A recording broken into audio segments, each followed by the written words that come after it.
It was not a human that took my mother's life. It was an evil monster that does not deserve to walk this earth. And because he walked this earth, my mother no longer does. It were a cold January night in Aurora, Colorado. Just a normal suburb. Quiet streets, neighbours who kept to themselves. But that peaceful picture was about to be shattered in the most brutal way you could imagine. Because on the night of January the 15th, 1984, someone walked into a family home with a hammer.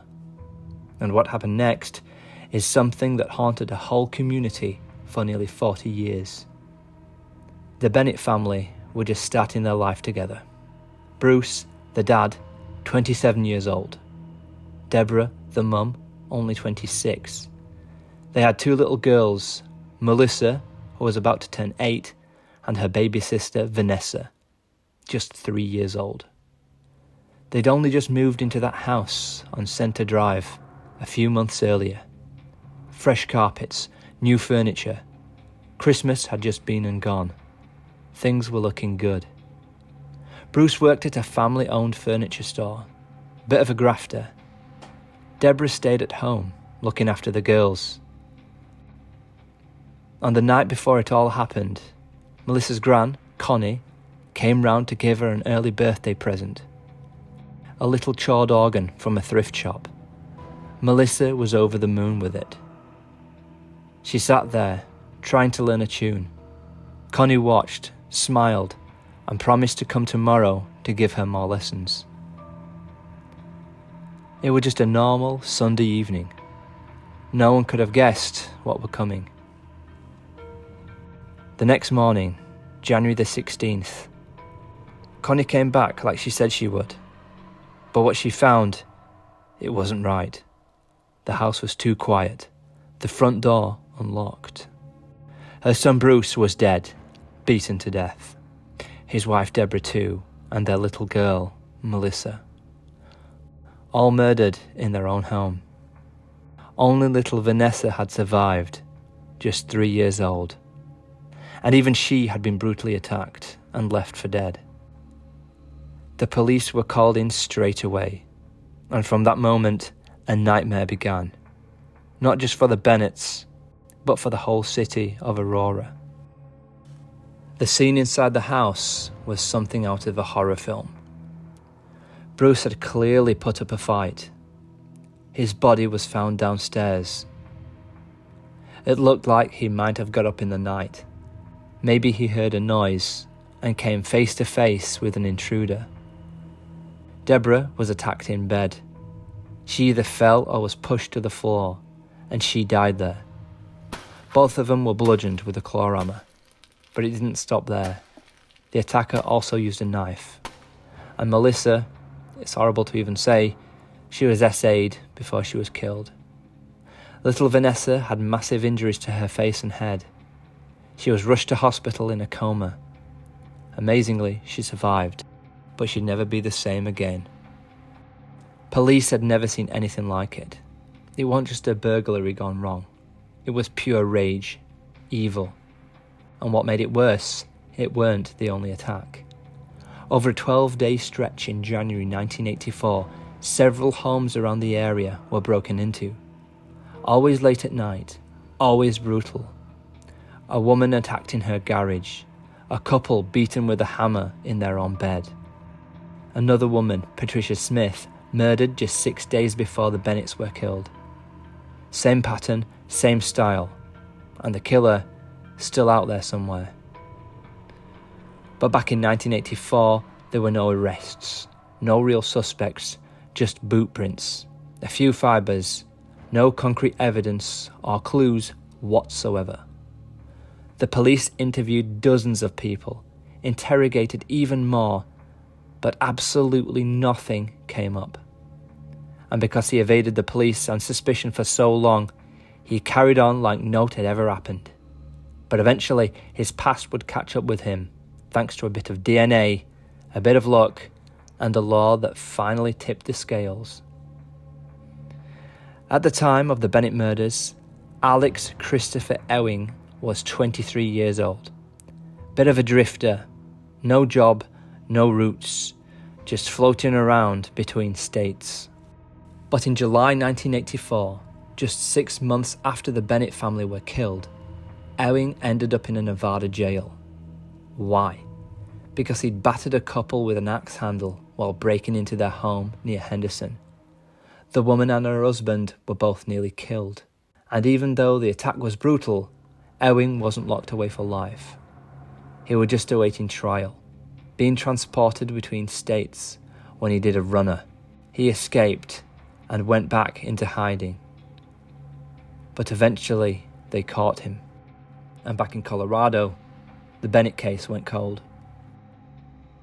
Fast forward to 2018. Technology's come a long way, hasn't it? Back in the 80s, DNA wasn't much use.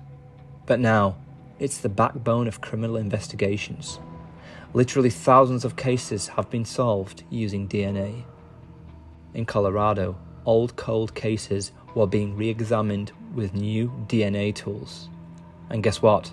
The investigators had preserved a DNA sample from the Bennett crime scene. It had been sat there in storage for nearly 34 years.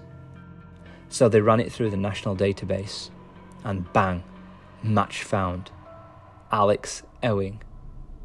Sat in a Nevada prison, quietly serving his time, completely unaware that his past had just come knocking.